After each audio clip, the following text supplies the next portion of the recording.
FIFA world cup fever உலகம் ஃபுல்லா இருக்குதுங்க. இத பாருங்க, இந்த கப்பு பாருங்க. இது நம்ம பர்மா பஜாருக்கு பக்கத்துல பாரிஸ் கார்னர்ல வாங்கினது. இந்த கப்பு வாங்குறது ரொம்ப ஈஸி. எவ்வளவு தெரியுமா? இதனுடைய விலை வெறும் 550 மட்டுமே. வெயிட்ட பாருங்க, ஒன்னும் இல்ல. ஜாலியா இந்த கப்பை யாருனாலும் ஸ்கூல் பசங்க தூக்கிறோம். பாக்குறதுக்கு எப்படி இருக்கு பாத்தீங்களா? வெயிட்டா இருக்குது, உள்ள ஒண்ணுமே இல்லை. இன்னைக்கு நிறைய பேருடைய வாழ்க்கை ஒண்ணுமில்லாததுக்கு பின்னாடி ஓடிட்டு இருக்கிறாங்க. இதுக்காக ஓடிட்டு இருக்கிறாங்க. உலகத்தில் இருக்கிற பணத்துக்காக, உலகத்தில் இருக்கிற சிற்றின்பங்களுக்காக ஓடிட்டு இருக்கிறாங்க. FIFA வேர்ல்ட் கப் எப்படி தெரியுமா? அந்த வேர்ல்ட் கப்பை பத்தி சில ஸ்டாட்டிஸ்டிக்ஸ் சொல்றேன் பாருங்க. 36.8 centimeters tall and weighing approximately 6.1 kilograms.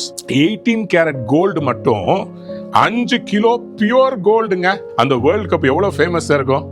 பயங்கர ஃபேமஸ்ங்க. எல்லாருக்கும் அந்த வேர்ல்ட் கப் மேல பயங்கர ஆசை. சில்வியோ கசானிகா அப்படின்றவரு இட்டாலியன் ஸ்கல்ப்டர். 2 நபர்கள் உலகத்தையே தூக்கி பிடிக்கிற மாதிரி ஸ்கல்ப் பண்ணிருப்பாரு. அதனுடைய அர்த்தம் என்னன்னு சொன்னா, எல்லாரும் இணைந்து ஒன்றாக சேர்ந்து விளையாடுகிற விளையாட்டு. ஃபுட்பால் யுனைட்ஸ் எவ்ரிஒன் அப்படின்றதனுடைய சிம்பல் தான் அவங்க சேர்ந்து அதை தூக்கி இருக்கிறது. இது எல்லா கிளைகளிலும் கிடைக்கும். ஆனா வேர்ல்டு கப்பு வேற எங்கும் எங்களுக்கு கிளைகள் கிடையாதுன்ற மாதிரி ஒரே ஒரு வேர்ல்டு கப் மட்டும்தான். அந்த வேர்ல்டு கப்பு 1974 இருந்து 190 crores வர்த்தான அந்த வேர்ல்ட் கப் வின் பண்ண உடனே ஜெர்மனி, அர்ஜென்டினா எல்லாம் தூக்குறாங்களே, அது காமிச்சிட்டு அதுக்கு பிறகு அதே மாதிரி ஒரு ரிப்ளிகாவை அவங்களுக்கு கொடுத்துருவாங்க. ஒரிஜினல் FIFA கிட்ட தான் இன்னைக்கு வரைக்கும் இருக்குது. அந்த செரமனில கொடுப்பாங்க, பட் அதுக்கு பிறகு அதனுடைய ரிப்ளிகா தான் தருவாங்க. ஆகவே பார்த்து ஏமாந்து விடாதீங்க பிரியமானவர்களே. இன்னைக்கு நிறைய பெரிய பெரிய ஜாம்பவான்கள் இந்த கப்புக்காக போராடிட்டு இருக்கிறாங்க. அதுல ஒரு சின்ன கண்ட்ரிங்க, கபோ வேர்டே, கேப் வேர்டே அப்படின்ற 5 லட்சம் பேர் இருக்கிற அந்த தேசத்துல இருந்து ஃபுட்பால் டீம் அனுப்பி வச்சா பெரிய பெரிய டீம் எல்லாம் சாத்திட்டு ரவுண்ட் ஆஃப் 32ல அர்ஜென்டினா கிட்ட விளையாட போறாங்க. சின்ன சின்ன டீம் எல்லாம் இன்னைக்கு ஜெயிச்சிட்டு இருக்கிறாங்க.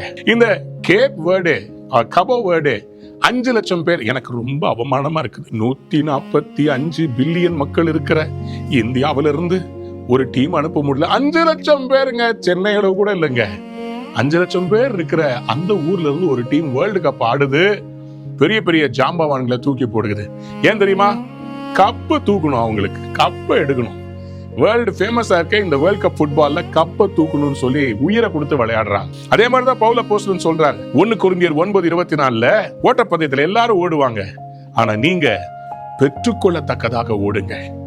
Everybody plays football, but only some players they play to take the cup. இன்னைக்கு உங்களை பார்த்து ஆண்டவர் சொல்றாரு, run that you might obtain, run that you can receive the prize.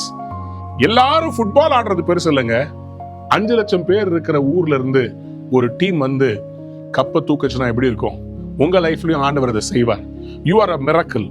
It's not about your status, it's not about your glory, it's not about your background.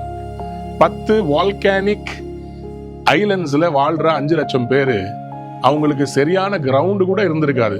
அவங்க இன்னைக்கு கப்புக்கு இவ்வளவு போராடுறாங்கன்னா நீங்களும் நானும் எவ்வளவு ட்ரை பண்ணணும்.